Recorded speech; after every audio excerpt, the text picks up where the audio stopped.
how do we go with this? How much will be ang may spend ng government? Perhaps on this matter, we defer to our mother agency, the DICT. Sige. On the technical requirements for such an endeavor. All right. Mr. Chair. Congresswoman, so you have a motion to invite these platforms, no? Yes. So any second motion on that motion? Duly seconded. Any objection? Hearing none. So these platforms, Google, YouTube, Meta, Facebook Philippines, TikTok, will be invited in the next hearing. May I proceed, Mr. Chair? You can proceed. Yes, thank you very much. Naging malinaw po sa aming pakikpanayam sa CICC kahapon na mayroong talagang kakulangan ng mga batas sa ating bansa. Sa palagay ko po, ang aking humble opinion ay dapat mag-establish muna tayo ng legal framework para po maging malinaw ang mandato ng bawat ahensyang nais nating ipasali dito sa ating kampanya para paglabanan ng fake news at magbantay po sa social media. Mr. Chair, katulad nga ng sinabi nyo, ang usapin ng pagiging constitutional ng mga batas na maaari nating ipasa dito sa Kongreso, syempre dapat natin talakayin. So mag-move din po ako, Mr. Chair. Okay, wala siya. Yes, Tatlo, okay. please proceed. Chair Pimentel, mag-move din po sana ako na kung maaari, kumuha pa tayo ng isang constitutional expert. Pero wag po yung vlogger kasi medyo pasintabi lang po kay Attorney Tumatorgo na para hindi siya punan, hindi questionin ang kanyang independensya at saka ang kanyang Do you have credibility. somebody in mind? Well, marami naman po tayong constitutional experts na hindi naman po nagwa-vlog. Dahil lang po sa Ateneo School of Law o kaya sa UP po, napakarami po. Just to Maaari po clarify, tayo Representative Roman, you want a constitutional expert to be invited during the next Yeah, hearing. just to brief us on how important the freedom of speech is. Comsec, please take note. For the next hearing, we will invite a constitutional expert regarding this matter. Yes, Mr. Chair. Noted. Thank you very much for the time given to me, Mr. Chair. Are you through with your Yes, interpretation? Mr. Chair. Thank you, Representative Roman. The next to interpolate in accordance with our list is Representative Benny Abante. You have the floor. Thank you, Mr. Chair. Naalala ko lang po ang sinabi ni dating Prime Minister ng UK, Winston Churchill, na ang sabi niya, some people's idea of free speech is that they are free to say what they like. But if anyone says anything back, that is an outrage. Totoo po yun sa nangyayari sa atin ngayon, no? Gusto ko lang pong tanungin ang ating mga inimbitahan ng mga vlogger dito at media practitioner, ano? Siguro ang unang pwedeng sumagot nito ay si Miss Malu. I just would like to know the real definition of fake news.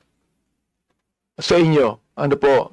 At ito ba ay buong Pilipinas na ba to? O dito lang sa Metro Manila? Please. Mr. Chairman, Congressman Abante, fake news can either be misinformation or disinformation. Misinformation is walang malicious intent. Nagkamali, for example, ang birthday ni Jose Rizal ay February. That's misinformation. Pero yung disinformation, pag sinabi mo na ang birthday ni Jose Rizal ay nung November 30, meron ka ng malis doon kasi alam mo birthday yun ni Andres Bonifacio. Malinformation on the other hand is manipulative propaganda. And there's such a thing as in propaganda, there is good propaganda and there is manipulative. You want to achieve an end goal which the facts do not bear you out.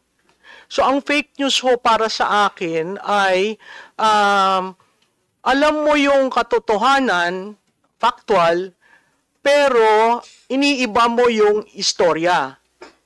Iniiba mo yung, there's such a thing, sir, nasa messaging sa communication frame. Iniiba mo yung impormasyon to suit your end. So that is, to me, fake news. Kung sinabi ko, sir, na si Congressman Abante ay taga Manila, that's fact. Pero pag sinabi kong si Congressman Abante ay taga Manila pero tumitira sa Quezon City, the facts do not bear you out. So that can be seen as manipulative if I say, hindi actually botante yan eh. That is fake news. But it started with facts. Nakatira si Congressman Abante sa Manila. Tapos ang sumunod, hindi naman sa Quezon City yan nakatira. So hindi botante. Ergo, hindi kandidato. Do you call that misinformation or disinformation? Sir, that is already disinformation as far as I'm concerned. The misinformation is, hindi naman dyan sa Quezon City. Wala kang facts. Diba? So how do you rebut that? By showing that you are a resident of Manila. Marami kasi, sir, nangyayari dahil dyan sa fake news, yung reputational sa online, lahat siguro ng mga politiko naaapektuhan yan. Kasi meron kayong reputation that to a certain degree is ito yung ginagamit mo for re-election. So pag nasira ka online, which means reputational, napakahirap bumangon. So, pag sunod-sunod yung sinasabi, it forms a certain conclusion in the mind of the receiver of the information. Hence, I would say, si Congressman Abante, talagang ang gulo niyan, hindi mo maintindihan kung saan. That is a conclusion arising from fake news. Is this now true all over the country or only in Metro Manila, for Sir, example? media centers. Mr. I would Chair? say in media centers because like in Manila, Cebu, Davao, at pwede ho ninyo, sir, na i-geofence ang location kung saan pumutok yung balitang yon, and you can see the relationship of the role of media centers, the high density of users, and the connectivity in the place. How does that affect, for example, a politician na tinitira sa face ng fake news? Sir, alam nyo, pag tinira kayo, ang kailangan authentic ang inyong reply. Ang problema ho sa ibang politiko, it takes time for them to react, and by that time, it becomes now the truth. Kunyari, may lumabas na issue ngayon. Some politicians would say, I do not want to react kasi pag nag-react ako, lalo kong pinahahaba, pinalalaki yung fake news. Pero kung hindi ho kayo magre-react, that in itself becomes now the narrative, the controlling narrative, which is very, very hard to respond to, especially going into campaign. So even if it's fake news, the politician must react. Yes, sir. As far as I'm concerned, kasi you would want to write what is being said about you online. If you don't, it becomes a crisis for you. It becomes a reputational issue. And that is your currency when you run for public office. Sa political consulting ko, ang tawag doon, that's your brand.